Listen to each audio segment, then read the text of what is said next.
Good afternoon.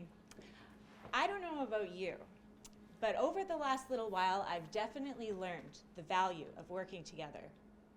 My name is Erica. I'm here with Jana, Tien, and Shihan, and we're Just Can't Consulting. We're presenting today to Mr. Firmenich and also Mr. Ghosteen. So the question we are here to answer today is, how does Firmenich balance short-term cash flow with long-term strategy?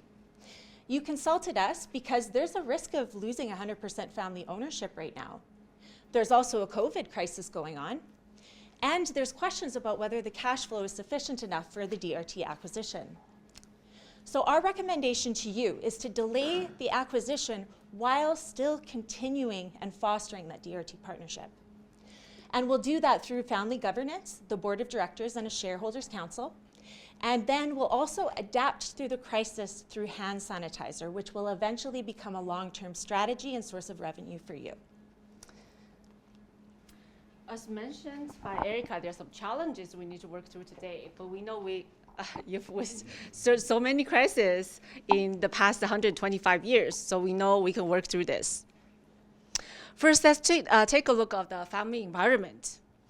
Several family members are engaged across the business. However, there's not even one right now that's in the executive position. You have 40 shareholders across 3 generations. However, you only have Patrick. He was a former CEO, and now he's a chairman of the board of directors, along with another 3 family members. These are your sources of resilience that can help you have that longevity and also help you to navigate through the COVID crisis. However, a lack of family involvement is putting this source of resilience at risk. You're committed to protect your purpose for good naturally. You care about your people. Your employee are at heart of your company. And sustainability, you want to make sure that long-term success. And also you want to preserve that legacy through your independence. In terms of that sustainability, especially right now during COVID, you want to put on the mask on yourself before you can put that on someone else, like your suppliers. These values and purposes are like a compass, and they are non-negotiable. So governance right now really needs to be strengthened to increase that family influence, to protect your purposes, and to create that long-term strategy. Right now, the company and the family is having a true financial stress because of the acquisition. The acquisition, right now we're considering that hybrid offering notes payable. So this is the largest acquisition in the history in your 125 years. And that initial hybrid notes is really going to diminish your cash flow. You have 40 shareholders. They're counting on that. And you also have that profit sharing. So your employees during this crisis, they don't know uncertainty. They want to have that as well, the protection.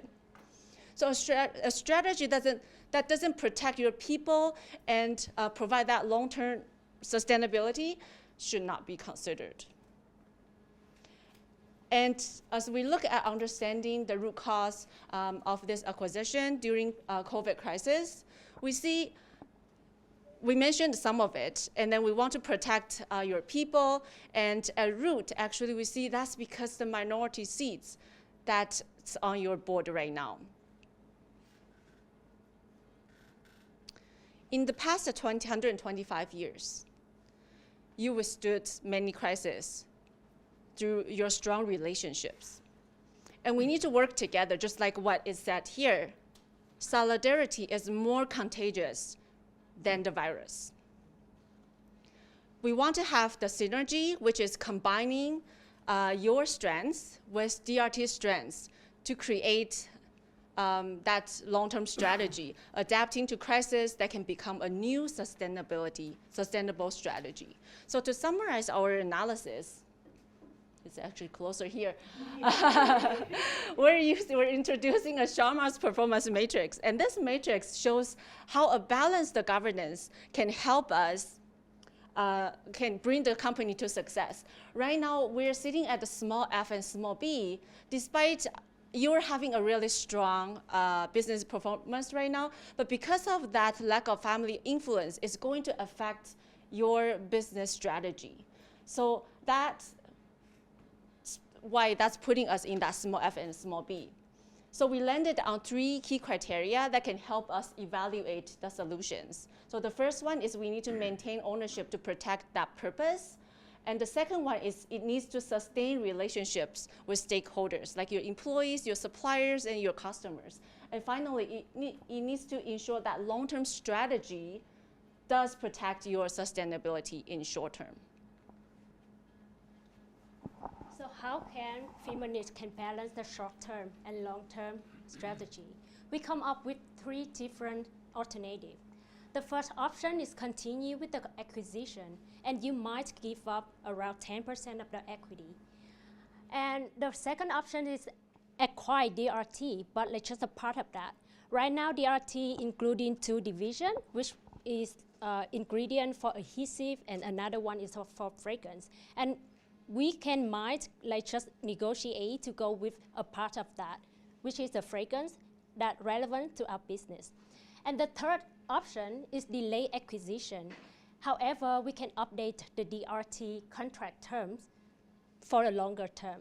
So now let's evaluate those 3 options. For the first option, because you already give up some equity, you cannot maintain the ownership anymore. And because of the invest to the acquisition, you will not have enough time and resources to protect your internal stakeholder, which is your employees. For the acquired DRT fragrance division, it might that you have some cash flow to deal with the acquisition because it's just a part of that. However, we also lose some cash flow for the acquired, and we also cannot sustain the relationship with your internal stakeholder. And for final option, delay acquisition, now at that time, you can maintain your ownership as well as sustain the relationship, invest more time with your employee, and dealing with the crisis management first, and can have some strategy to enhance the long-term and protect the short-term business. So that's why we'd like to come up with this solution. And Erica and Jana will share with us how we can do that. Thanks, team. So our strategy is to delay the acquisition and continue our DRT partnership. The 2 pillars of our strategy are strengthening our family governance through a family majority on the board of directors and increasing family involvement in the business. And our second pillar is our crisis adaptation to adapt to the crisis through hand sanitizer and a pre-order contract with DRT. We're going to start with our first pillar. So Firmenich needs to preserve the family business values and stay resilient through this crisis. We're going to do that through our board of directors to maintain a family majority and through increasing family involvement through education and communication channels. And this is going to build that resilience through protecting that family influence in the business. So let's look at your board of directors. It's currently a 9-seat board, but we propose expanding it into an 11-seat board with 2 additional family members. And what that's going to do is give the family a majority vote on the board. So Patrick, you'll still maintain that chair position, and then we'll add 2 family members. Some of the key criteria are that they are family.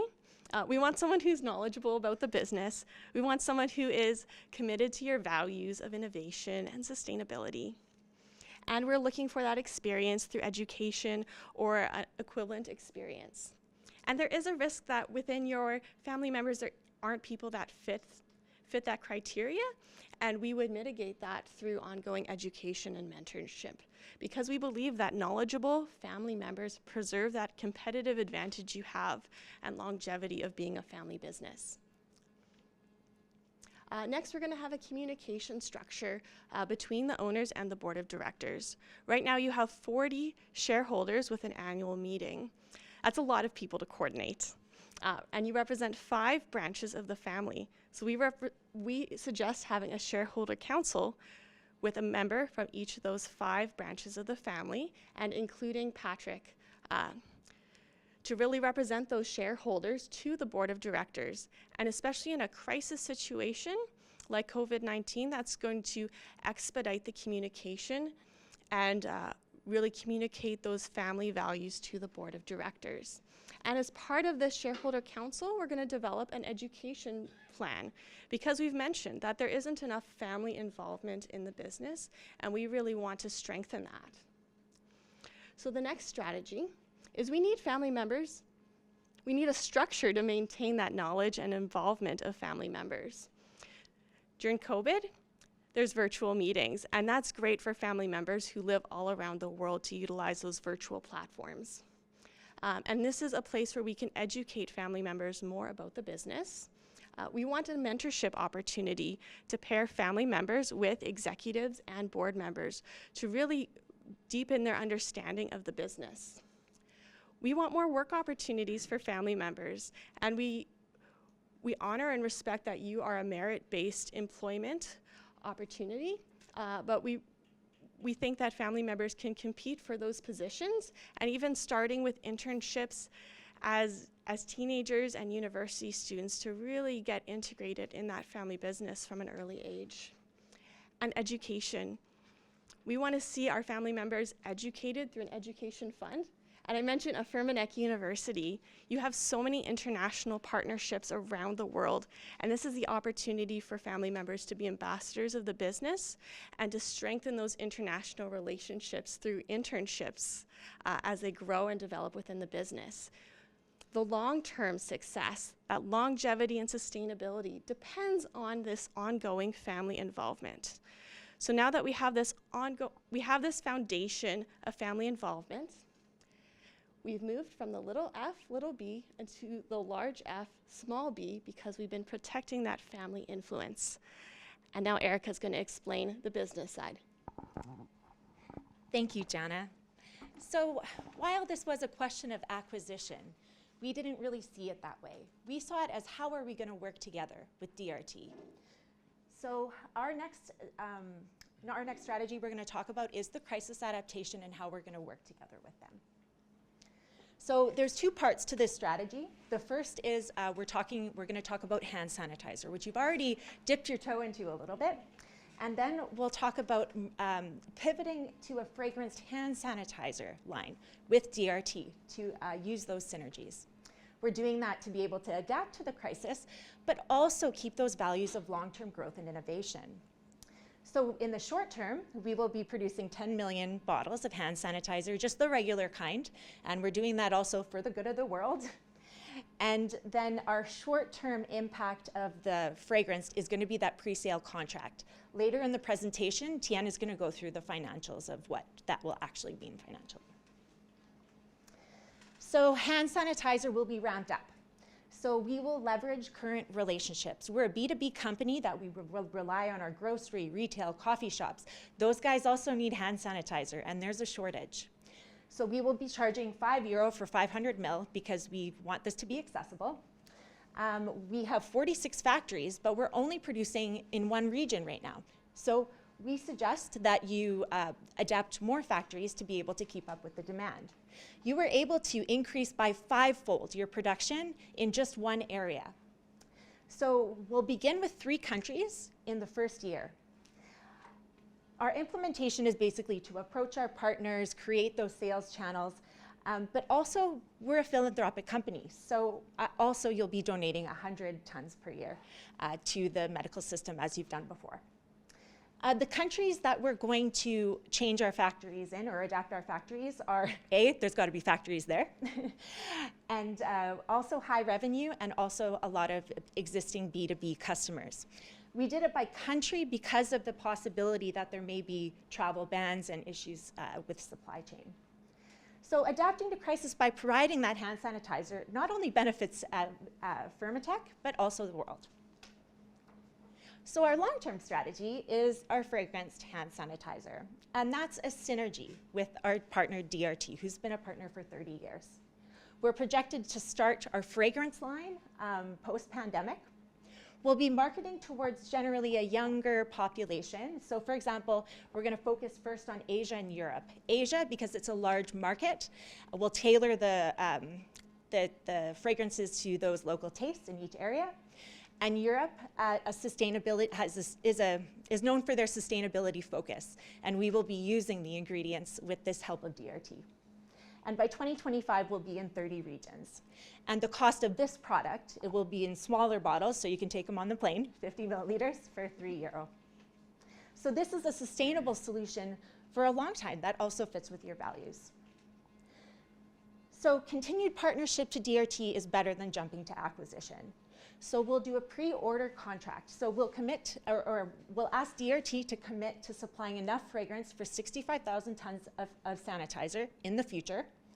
And in turn, we will be able to, that should say million, 292 million, that's worth 292 million, that contract. So we can negotiate with them how much we'll pay at a time to maintain our own cash balance. We'll also adapt the product for each region. We'll be sharing throughout the pandemic our knowledge with DRT, so we'll have synergy there even before we are furthering our partnership. We will reevaluate DRT post-pandemic to make fair value for both partners and consider all alternatives. And as we mentioned before, it could be acquisition of part of DRT or a different way that you may want to work together in the future. We don't know what's going to happen. But it's in Firmatech's best interest that DRT survives the pandemic, and we know that you value your relationships.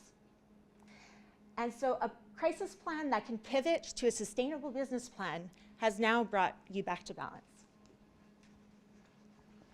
I would like to summarize a little bit about timeline. So we would love to have the family member to the board right away in 2021.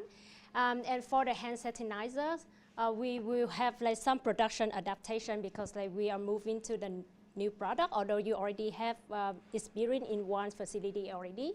But we will apply that in the broader scale. And then we can have some pre-sale contract with DRT, and we start to produce and distribute the regular hand in 2021 and 2022, and from 2023 we will step into the fragrance hand sanitizer. There will be some costs related to this strategy because we also introduced 2 new board members, so we also account for around 200,000 for the 2 extra board members, as well as we also accounting for the production adaptation cost every year. And the business expenses around 100 million for the first year. And then when we scale up the business, it will up to 1 billion. There will be some revenue to be considered with the strategy. The revenue in 2021 will be around 100 million. However, with the expense, the location is spent to around 30 different markets. We anticipate that it will be increased to 2 billion in 2025. And the NBV of the project will be around 1.2 billion. Sorry for the typo. There will be some KPI to consider. The family governance deliverables, family member involved in the business, and the revenue of the hand sanitizer line. So among the risks, we already know, we also identify different risks. There will be some low motivation for the involvement of the family members. However, we would like to have the mitigation plan by involve some legacy storytelling that can motivate the member to involve more in the business. And the second one, the board of directors may be resistant to the family seats because right now they have more control. However, we would like to leverage the current relationship of the family and the impact of the family member to have the better deal and compensation with them. And then finally, maybe the market, because the hand sanitizer, we already know that some market will not accept the new product. But we will have mitigation plan for that. We invest more R&D and to get to know the customer demand and adapt with it. So with all the strategy we have, We believe that with the strategy, which is delay acquisition and continue the DRT partnership and tap into the new market hand sanitizer, we believe that your company can have more control in the ownership and mobilize shareholder as well as the $2 billion revenue in the future. Thank you.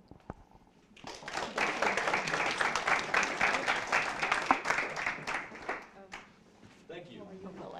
The judges now have 10 minutes to ask questions of the presenting team. I invite the lead judge to begin the question and answer period. Great. Thank you for your presentation and your analysis today. I want to jump on the governance question, okay?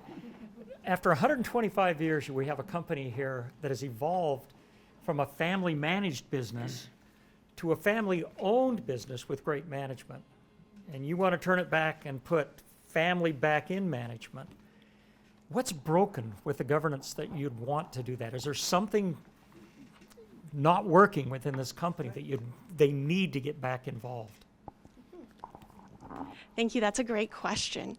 What we've noticed is there just is that lack of involvement with your current structure, with only Patrick as the board chair and no one else. And we also see that lack of influence through just an annual shareholders meeting. And you've gone from being a first, third, now fifth generation business, and things keep evolving as your family grows.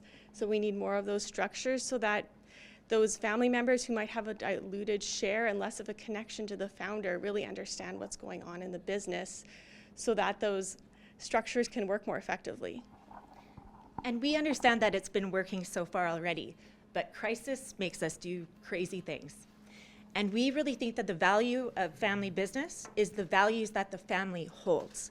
And so to stay true to your legacy during this crisis, we believe that we need more family on board. I'd like to challenge that assumption. Sure.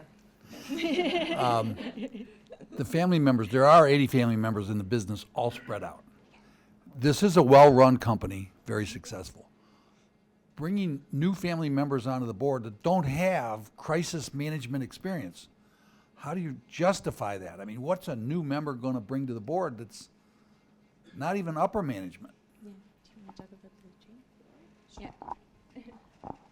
I think to add that 2 additional board members is not going to be a short-term thing that we do, because we do need education, because right now we don't know who is competent, and that's why we mentioned about that education. We want to involve them. So it's not going to happen right away. That's a long-term strategy that we have, and the short-term is we use that business strategy to address this crisis, because you have a team established already to operationalize during this crisis, but that's a long-term thing we're looking at. And we're not talking about, because you said there are 80, and we only want 2 more to be in the board members to really have that family influence, and then to really preserve that legacy to tell the story to the next generations, because family business, we don't call it business family, because family comes first. So we think that's really important to have that influence. Yeah. I'm sorry, but I have another question on Yes. this. Okay. So, as I understand correctly, you say it's about the family values who needs to be strengthened. I think one of you said that. Yes. But they are non-negotiable. So, what is your fear? So in the text and as you presented, they say the family values are in fact non-negotiable. So Right. what in this situation makes you think that you need to add family? Because if it's non-negotiable, we don't negotiate. Oh, here, the next one. The next one. Oh gosh, confusion. Sorry. Right. So, what is it Yeah, non-negotiable is they want to protect that. Like we care about the people, right? Like as a company. Yeah. So that's why right now, if we go with that acquisition, are we protecting those people? But do you think that the values are under stress, that they have to be renegotiated? That no, you not want the to values. put The values will not be negotiated. But the values are independence and family ownership, and they are to be, perhaps, to be negotiated, renegotiated. Oh, so, yeah. do you, yeah. Okay, so the case talks about how those are like stakes in the ground, that you don't want to change those values. And even if your values don't change, the world changes. The context in which those values stand change. And values also, they're stakes in the ground, but things also adapt as there's more sustainability, ideation, and thought. So yes, we keep those stakes in the ground, but we need that adaptability so that the business can continue to adapt those values to the situations the business finds itself in. So, at the start of your presentation, you talked about presenting to Patrick and to the non-family member CEO. So from Patrick's perspective, the family has a 125-year history. The family initially acquired its interest in the business during the middle of World War I. It acquired full control of the business in the Great Depression in 1930. It navigated 2 world wars. And by all indications from the case, the business is very successful. I think we can agree on those facts. The company made an agreement in reached an agreement in March of 2020 to buy the business. Why would it change its mind, given that it already knew that COVID was upon them? They elected to enter into an agreement. What makes you believe that the board could be convinced to undo that decision? And what is so dangerous about the board's decision that the family governance needs to change with respect to the board? Okay, I'll address the partnership first. The acquisition first. So with the acquisition, that will totally deplete your ability to your access to your cash flow. So, and also you'd be giving up some equity. So you'd be giving up some control. It's also important to Firmatech, we know, to be a good person, like that stewardship. And anything can happen during a pandemic. So it's fair for both parties to be reassessed. They even mention in the case that there's some hesitancy about, and also some need to align interests. Like they haven't even fully evaluated how they're going to do that docking strategy. So it's best to wait until the dust has settled. I'm sure with the 30 years of relationship they already have, they will be able to continue working together successfully without actually acquiring them. And related to the governance, can you repeat the part about the governance? Did you want to answer? So given that the board has, at the very beginning of COVID, right, entered into an agreement to make an acquisition, one would assume that the board approved that, right? So is there something about that that's causing you so much concern that the board structure should be, changed in a material way? Yeah, we're concerned about the family being diluted out. We do not believe that acquisition is a great strategy right now. And we believe that maybe if there was more family presence on the board, they would be making a different decision. So let me follow up on this. So delay till win. What conditions have to be right for the company to say, now's the time? I want to actually answer. This question first. Board of Directors, we said it's not going to happen right now to add those 2 members. However, how are we going to convince the boards that it's not a good decision? We did have this discussion because right now supply chain is disrupted. We don't know if DRT can actually send out things because of that supply chain, right? They need to make money. So for us to spend so much cash, we need to maintain the cash flow during this uncertainty. And also we need to give away that equity. We are not comfortable, for one thing. And then the cash flow is something we're concerned during this crisis. And also the third one is that supply chain disruption. We don't know, like this business, we're investing so much money. Is it gonna survive COVID? We don't know, it's uncertain.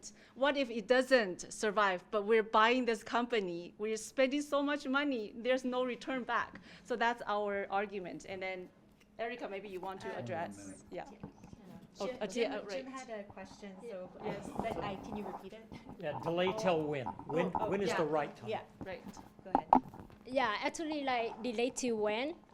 Delay until like the COVID end, and then like, at that time we will reevaluate again, like if DRT is still good for our acquisition or not. Actually, in our plan, we also have the long-term plan which go to the fragrance sanitizer, and thus we can have a tight relationship, like close relationship with DRT. And at that time, like when you can evaluate again, like if DRT, we can acquire that. And at that time, you're already confident in your current situation with the revenue growth for that. 4 seconds.